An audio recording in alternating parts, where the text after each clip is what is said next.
안녕하세요. 모스크바 말씀지기 최갑질 목사입니다.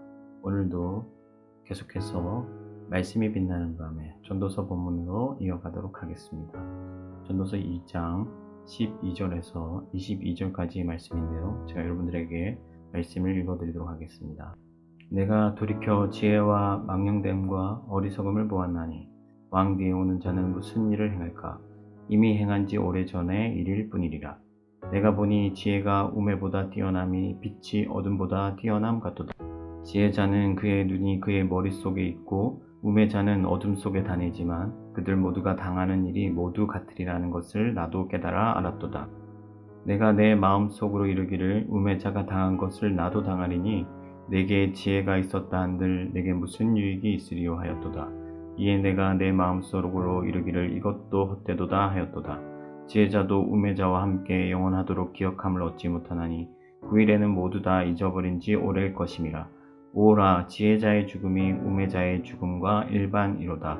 이러므로 내가 사는 것을 미워하였노니 이는 해 아래에서 하는 일이 내게 괴로움이요 모두 다 헛되어 바람을 잡으려는 것이기 때문이로다. 내가 해 아래에서 내가 한 모든 수고를 미워하였노니 이는 내 뒤를 이을 이에게 남겨주게 됨이라.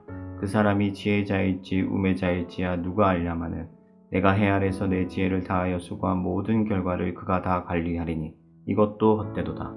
이러므로 내가 해 아래에서 한 모든 수고에 대하여 내가 내 마음에 실망하였도다. 어떤 사람은 그 지혜와 지식과 재주를 다하여 수고하였어도 그가 얻은 것을 수고하지 아니한 자에게 그의 몫으로 넘겨주리니 이것도 헛된 것이며 큰 악이로다. 사람이 해 아래에서 행하는 모든 수고와 마음에 애쓰는 것이 무슨 소득이 있으랴. 전도자는 계속해서 지혜를 강조합니다. 지혜는 좋은 결과를 불러옵니다. 지혜는 유익하고 훌륭합니다. 인간들의 세계에서는 지혜가 가장 가치 있습니다. 그래서 우매함이 어두움이라면 지혜는 마치 빛과 같다고 말씀합니다. 그런데 전도자는 이 또한 헛되다고 말씀합니다. 당장에 보기에는 빛과 어둠 같이 극명하게 차이가 있어 보여도 사실은 지혜로운 자나 우매한 자나 별반 다를 바가 없다는 것입니다. 왜 그럴까요? 전도자의 시각이 일반의 사람들의 시각과 다르기 때문에 그렇습니다. 이 전도자는요, 신께 감동되었기 때문에 인생을 우주적인 관점에서 바라보고 있습니다. 좀 더 쉽게 말하면 그는 인간의 어떤 좁은 시각 그리고 좁은 시간에서 현실을 바라보는 것이 아니라 영원, 우주라는 관점에서 인생을 살펴보는 것입니다. 우리가 가까이서 보면 작은 언덕과 높은 산이 큰 차이가 있어 보이잖아요. 그러나 구글을 통해서 멀리서 우주에서 보면 어떤가요? 사실 별반 차이가 없거든요. 전도자도 마찬가지입니다. 위에서 이런 거시적인 관점에서 내려보았더니 사람들의 인생이라는 것이 거기서 거기다 그렇게 말씀하는 것이죠. 전도자가 보기에는 사람들이 짧은 인생을 사는데 그래서 뭔가 대단한 일을 하는 것 같아 보여도 사실은 그 이전에 사람들이 행했던 일들이기 때문에 어떤 희소성이 없고 독보적이지도 않고 그냥 일반적인 것이라는 것이죠. 그러니까 지금 우리가 현세를 살아가는 사람들 사이에서는 저 사람이 좀 더 특별해 보여도 넓은 관점에서 역사적인 관점에서 볼 때는 그런 사람조차도 여러 사람 중에 하나일 뿐이다 하는 것이고요. 또 결국에는 모두가 지워지고 잊혀지고 기억되지 않게 된다는 것입니다. 사라지고 마는 것이죠. 사람은 물론이고 그 이름이나 그의 업적도 다 사라지고 이 땅에 존재하지 않게 된다는 것입니다. 80년을 살든지 10년을 살든지 그가 살아있을 때 무엇을 하였든지 어떤 업적을 남겼든지 어떤 신분을 가졌든지 모두가 일반의 길, 그러니까 흙으로 돌아가고 만다는 것입니다. 전도자는 자신의 지혜를 통해서 최선을 다해서 많은 업적을 남겼습니다.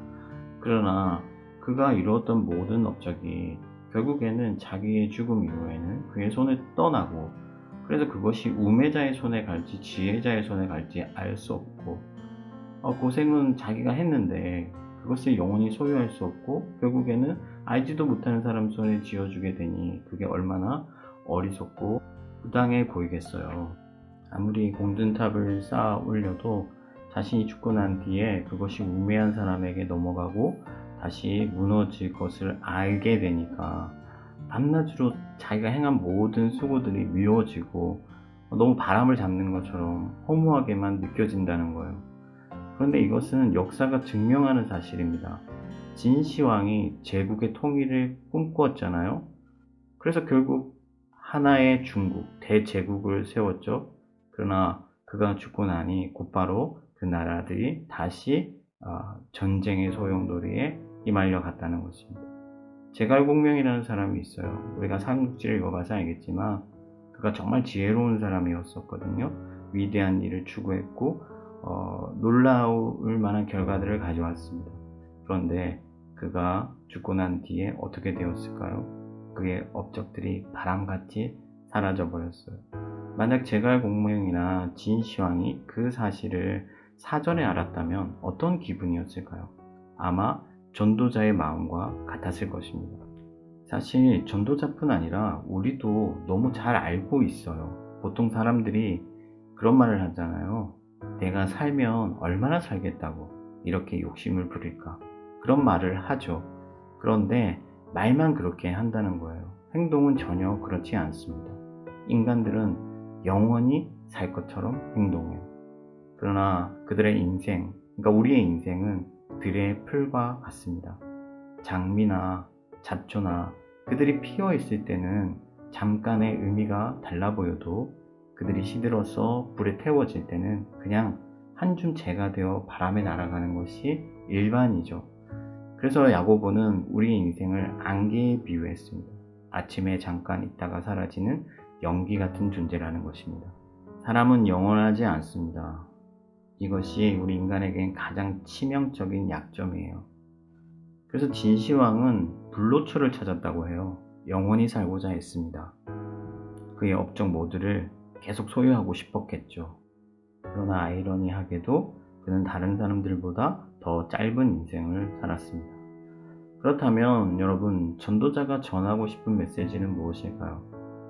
우리의 인생이 짧으니까 대충 살자, 즐기며 살자, 그런 얘기를 하고 싶은 것일까요? 아닙니다. 앞서 말했지만 전도자의 핵심적인 교훈은 여호와를 경외하라는 말씀입니다. 그것은 하나님이 행하시는 일이 영원하기 때문에 그렇습니다. 그러니까 영원하신 분은 여호와 하나님뿐이시고 유한한 인생을 살아가는 우리들은 그 하나님을 경외해야 한다는 것이죠. 결론적으로 말씀드리면 우리는 영원을 추구해야 합니다. 어떤 유명한 래퍼가 그의 노래의 가사에 그런 말을 적었더라고요. 나는 영원한 것을 따라간다. 그러면 영원한 것을 따른다는 것은 무슨 말일까요? 교회 가서 예배하는 일은 영원한 일이고 직장에 나가는 일은 이 땅의 일이 되는 것일까요? 예수님은 먼저 그의 나라와 의를 구하라 그렇게 말씀하셨습니다. 우리가 영원한 하나님을 추구하면 우리가 하나님께 귀속되고 우리의 시간과 행위가 영혼에 속하게 되는 것이죠. 그러나 이 세상에 아무리 지혜로운 자도 이 사실, 이 진리를 깨닫지 못합니다. 그래서 지혜로운 자의 인생이나 우매한 자의 인생이 모두 사망으로 맞춰지기 때문에 그들이 다 일반이라는 것이죠. 예수께서 이 세상에 없는 지혜로 우리에게 말씀하여 주십니다. 누구든지 예수를 믿으면 영생을 얻는다. 무슨 말인가요? 언젠가 우리가 영생을 얻는 게 아닙니다. 예수를 믿는 자들은 지금 영원한 생명을 얻고 영원한 삶을 살아갑니다. 이미 우리가 하나님께 드려졌기 때문에 그렇습니다. 웨스트민스터 신앙고백서는 인생의 제일된 목적을 하나님을 영화롭게 하고 영원토록 그분을 즐거워하는 것이라고 설명합니다. 우리가 무엇을 하든지 어디에 있든지 하나님을 즐거워하고 그래서 그분께 영광을 돌리는 삶을 살아간다면 우리는 지금 하나님께 종속되고 귀속된 존재이며 하나님의 생명으로 영생을 살고 있는 것입니다.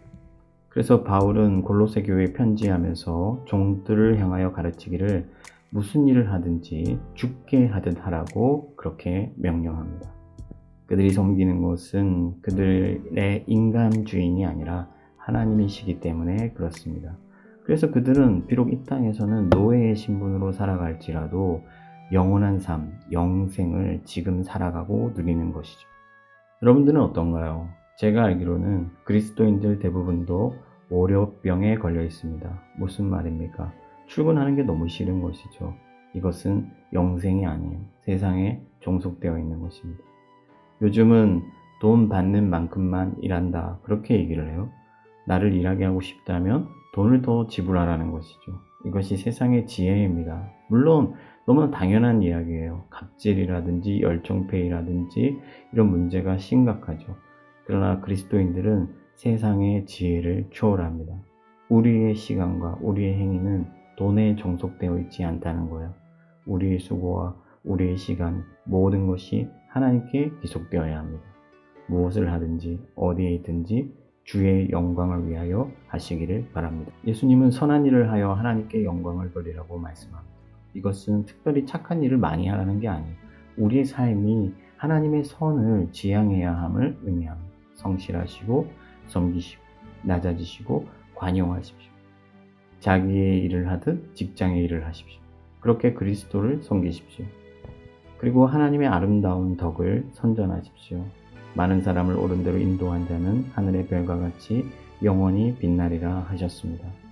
만약 여러분들이 어떤 순간에도 하나님의 사랑과 능력을 믿고 그분으로 인하여 기뻐하면서 하나님께 영광을 돌리고자 또 하나님의 기쁨이 되고자 그렇게 살아간다면 여러분들은 지금 영생을 살 수 있습니다. 마지막으로 기도 제목 하나 나눌게요. 하나님, 세상의 지혜로는 영생을 얻지 못하는 사실을 전도자의 말씀을 통해 분명히 깨닫습니다. 예수를 믿음으로 우리에게 영생을 주셨으니 이제 우리가 이 땅에서 먼저 하나님의 나라와 의를 구하며 하나님께 영광 돌리며 하나님을 기뻐하고 하나님만을 자랑하는 영생의 삶을 살아가게 하여 주시옵소서. 감사하며 예수님의 이름으로 기도합니다. 모두들 평안한 밤 되시기 바랍니다.